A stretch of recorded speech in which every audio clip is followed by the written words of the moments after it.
Olá, sejam muito bem-vindos e bem-vindas a esta nossa conversa preparada aqui para o pessoal da plataforma Elencos Atualiza. Olá a todos! Nosso objetivo hoje, como sempre, é analisar juntos, os destaques do nosso informativo. Vamos focar no material de 7 de novembro. Isso, trazendo as novidades e os julgados mais quentes aí da área de licitações, contratos, controle. Exatamente. E todo o material, claro, está lá na plataforma para consulta na íntegra. Ok? Vamos então organizar nossa análise? Certo. A ideia é seguir uma sequência para facilitar. A gente começa com uma decisão importante do STF, depois a gente mergulha nos destaques do TCU e aí fechamos com outros julgados relevantes de tribunais de contas estaduais e municipais. Que tal? Perfeito. Acho que assim fica bem didático. Então vamos lá. Começando pela notícia que, marcou a semana no controle. Uma decisão da segunda turma do STF, agravo regimental. Ah, sim. O tema da responsabilidade dos advogados públicos, em pareceres. Isso, mais especificamente naquelas contratações diretas de artistas. Inexigibilidade. Sempre um tema delicado. Muito, gera muita apreensão mesmo. Para quem quiser ver o processo, é o ARE 1438300 AGRPI. Tem o link lá no nosso informativo. Exato. E o ponto central dessa decisão do Supremo, na verdade, é um reforço, de uma linha que já vinha se consolidando. Que linha seria essa? O STF reafirma que a simples emissão de um parecer jurídico opinativo, dizendo que a contratação direta é viável, isso não é automaticamente um ato de improbidade. Ah, entendi. O parecer favorável por si só não torna o advogado ímprobo. Exatamente. Não é automático.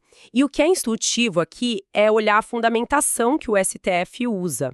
Eles se baseiam em precedentes importantes, Citam os MS 35196 e 31185. Certo. E o que esses precedentes dizem? Basicamente, eles traçam parâmetros para analisar a responsabilidade do parecerista. Primeiro, tem que ponderar a capacidade decisória do advogado. O parecer é opinativo, Não vincula o gestor na maioria das vezes. Outro ponto é a assimetria de informações. Muitas vezes o parecerista analisa a parte jurídica com base em fatos e dados técnicos que vêm de outras áreas. Tipo a notoriedade do artista ou a exclusividade do empresário.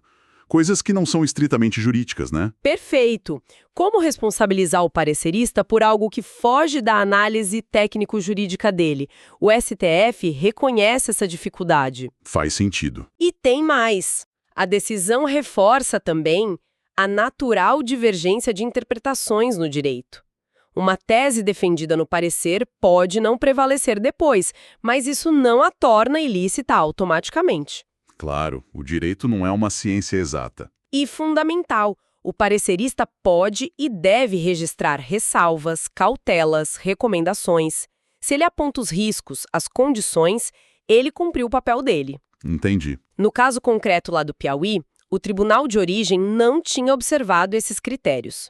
Tratou o parecer quase como um ato vinculante. Fica claro, então, não é um liberou geral para pareceres, mas uma proteção contra a responsabilização automática. Precisa analisar dolo, culpa grave. Isso mesmo. Traz um pouco mais de segurança jurídica para a atuação construtiva. Bom ponto. Vamos avançar, então, para o TCU. Boletim 562. Começando pelo Acórdão 2388-2025, uma consulta. Sim, essa consulta foi interessante. Perguntaram se uma OSP, Organização da Sociedade Civil de Interesse Público, poderia participar de licitação de Sociedade de Economia Mista Federal. Regida pela Lei 13.303, a Lei das Estatais. Exato.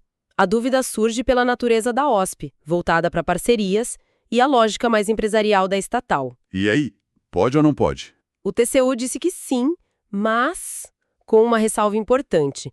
É admissível a participação, mas especificamente para contratar serviços de operacionalização do PNMPO. Ah, o Programa Nacional de Microcrédito Produtivo Orientado. Isso mesmo. O TCU entendeu que a própria lei do PNMPO, a 13.636 de 2018, já abre essa possibilidade mencionando entidades qualificadas, incluindo OSPs.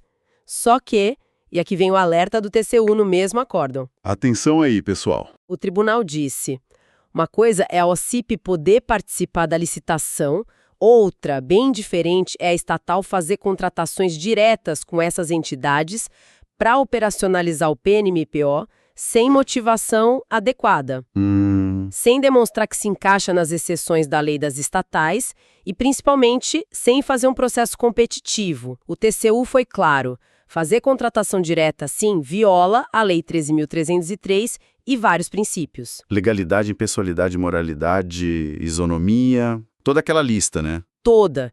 Então, a OCIP pode competir na licitação para esses serviços do PNMPO, ok, mas contratação direta continua sendo exceção e precisa ser muito bem justificada. Entendido.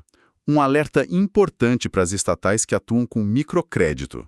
Agora, vamos para outro acórdão do TCU, o 2391/2025. Esse trata de aditivos em contratos de supervisão de obras. Um tema que sempre dá o que falar, né? Nossa, sempre. A situação clássica: a obra atrasa, o prazo é prorrogado. E aí? O contrato de supervisão que acompanha a obra precisa ser estendido também. Certo. A pergunta é: pode aditivar esse contrato de supervisão em valor para além dos 25% legais, aquele limite do artigo 65 da 8.666, que agora está no 125 da 14.133? E a resposta do TCU? Continua firme. Em regra, é irregular. Mas, mesmo que o aumento seja só consequência do atraso da obra principal, se a obra continua, a supervisão tem que continuar, não? Sim, esse é o ponto crucial que o TCU enfrenta. Ele diz que a necessidade de prorrogar a supervisão por causa da obra não justifica por si só estourar o limite de 25% no contrato de supervisão. E o que a administração deve fazer, então? A orientação é clara: planejar e tomar medidas tempestivas com antecedência para fazer uma nova licitação para contratar a supervisão para o período adicional. Uma nova licitação no meio da obra. É o que a regra manda. Existe exceção? Sim, mas bem restrita. Só pode aditivar além dos 25% se comprovar de forma inequívoca e muito bem justificada que fazer uma nova licitação seria comprovadamente desvantajoso. E não basta alegar, tem que provar com dados concretos, imagino.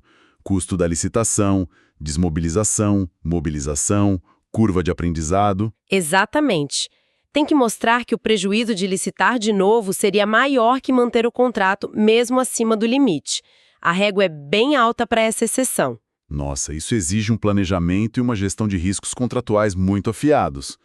Licitar supervisão de novo no meio de uma obra prorrogada não é simples. Ponto de atenção total. Saindo um pouco do TCU, vamos ver o que os outros tribunais de contas andaram decidindo.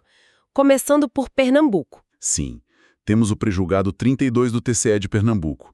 Ele trata de um princípio-chave: segregação de funções. Ah, importantíssimo. O TCEP firmou o entendimento: servidor que atua no controle interno não pode, ao mesmo tempo, ser fiscal ou gestor de contrato. E por que essa vedação? Qual a lógica? A lógica é garantir a independência e efetividade do controle, né? O controle interno serve para verificar a gestão, incluindo os contratos. Certo. Se a mesma pessoa que controla é quem está lá gerenciando o contrato como fiscal ou gestor, bom, aí tem um conflito de interesse claro.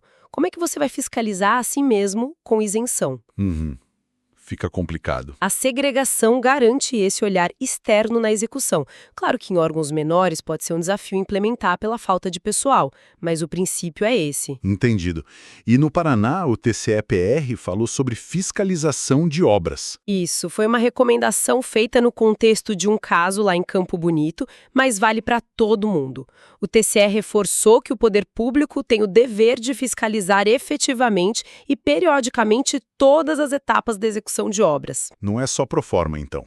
Tem que ser uma fiscalização de verdade. Exatamente. Acompanhar de perto, verificar a qualidade de material, cronograma, medição correta e se a fiscalização achar irregularidade, vício, descumprimento, Tem que agir. tem que agir. Aplicar sanção, exigir correção, buscar responsabilização e reparação de danos. É uma chamada responsabilidade ativa do fiscal e do gestor, bem na linha da Lei 14.133. Um lembrete importante do papel diligente da fiscalização, especialmente em obras. Agora, Bahia. TCM-BA. Dispensa emergencial. Esse caso parece bem relevante. Esse caso do TCM da Bahia é fundamental. Uma denúncia contra a Senfrabá por uma dispensa de licitação emergencial. Era para a gestão e operação do aeroporto de Porto Seguro. E qual foi o problema apontado? A principal irregularidade que o TCM acatou foi a ausência de estudo técnico preliminar, o ETP, para instruir essa contratação direta emergencial. Mas a emergência por si só não dispensaria algumas formalidades como o ETP? A ideia não é agir rápido. Exato. Essa é a grande questão que o TCM-BA esclareceu muito bem. A conclusão deles é a seguinte: a situação de emergência, que pode sim justificar a dispensa da licitação, conforme o artigo 75 VII da nova lei? Isso, que veio do antigo 24.4 da 8666, essa dispensa da licitação não significa que se pode dispensar formalidades essenciais da fase preparatória. E o ETP é uma delas. Mas por quê? Mesmo na urgência? Porque mesmo na urgência, o ETP tem funções cruciais. É ele que demonstra a real necessidade daquela contratação específica, é ele que analisa soluções possíveis, mesmo que simplificadamente. Define requisitos, estima custos. Exato. Sem ETP, como é que a administração justifica que aquela contratação, naquele formato, com aquele custo, era mesmo a melhor e necessária, mesmo sendo emergencial? Entendi. A emergência justifica não fazer a competição, a licitação. Perfeito, mas não justifica a ausência total de planejamento e de demonstração da necessidade e da viabilidade da solução. A falta do ETP abre portas para a contratação inadequada, superfaturada. Foi um recado bem direto, então. Emergência não é desculpa para a falta de planejamento mínimo. Exatamente. Uma lição valiosíssima. Sem dúvida. E para fechar nossa rodada de julgados, vamos para São Paulo. TCSP, pregão para comprar livros. Sim. O TCE de São Paulo analisou um pregão eletrônico com um sistema de registro de preços para comprar livros. Vários pontos. Primeiro, eles acharam admissível usar SRP para livros. Ok. Mas apontaram falhas na pesquisa de mercado na fase preparatória. Parece que não foi bem feita, violando lá o artigo 18 da Lei 14.133. A estimativa de preço ficou comprometida. Isso, e outra coisa, a exigência de documentação técnica. O edital pedia catálogos dos livros, mas sem critérios objetivos claros para avaliar esses catálogos. E sem prazo razoável para apresentar. Também, o TCE viu isso como afronta à isonomia, ao julgamento objetivo e à segurança jurídica. Faltou clareza e tempo para os licitantes. E a qualificação técnica, teve problema aí também? Teve. O TCE considerou restritiva a exigência de atestados de capacidade técnico-operacional para fornecer livros. Afinal, o livro é um bem simples, geralmente. Não tem grande complexidade tecnológica ou operacional que justifique atestado, né? Pois é. Para eles, essa exigência restringiu a competição sem necessidade. Um lembrete: exigência de habilitação tem que ser sempre proporcional ao objeto. Muito bom. Então, fazendo um apanhado geral do que a gente viu hoje... Foi bastante coisa, né? Foi, sim. Começamos com o STF e a responsabilidade do parecerista, que não é automática, precisa de dolo ou culpa grave. Um respiro para a advocacia pública, mas com responsabilidade. Depois, o TCU admitiu o OSP em licitação de estatal para o PNMPO, mas com alerta forte contra a contratação direta sem critério. E reforçou o limite de 25% para aditivo em supervisão de obra, mandando licitar de novo como regra. Planejamento é a chave. Aí passamos pelos tribunais locais, TCE, PE, segregação de funções é essencial, controle interno não pode ser fiscal de contrato. Verdade. E o TCM-BA com aquela lição forte: emergência não dispensa o ETP. O planejamento mínimo é indispensável. Fundamental essa. E, por fim, o TCSP, mostrando os cuidados na pesquisa de preços, nas exigências de documentos técnicos e de habilitação em pregões. Ufa! Cada decisão dessa reforça a necessidade de um olhar técnico, planejado, baseado em princípios na gestão pública, né? Com certeza! Entender essas nuances da jurisprudência é vital para quem atua na área. E para os nossos alunos aqui da Elencos Atualiza, é conhecimento na veia para preparação. Sim. Essas decisões mostram o foco dos tribunais, o que eles consideram irregular, e a plataforma está aí, cheia de material para aprofundar esses temas. E por falar em aprofundar e preparar, tem uma recomendação especial hoje, né? Que conecta muito com o que falamos. Tem sim. Já está disponível na plataforma Elencos Atualiza a aula sobre defesa do gestor no Tribunal de Contas. Ah, essa aula é ótima. Essencial, né? Entender como se defender tecnicamente, os ritos, como responder a apontamentos como esses que vimos. É uma habilidade crucial. Fica a recomendação forte. Com certeza, ajuda muito a preparar os gestores para esses desafios. Exato. E com isso, então a gente chega ao final de mais essa análise do nosso informativo. Queria agradecer muito a atenção de todos os alunos e alunas. Obrigada, pessoal. O estudo de licitações, contratos, controle é uma jornada contínua mesmo.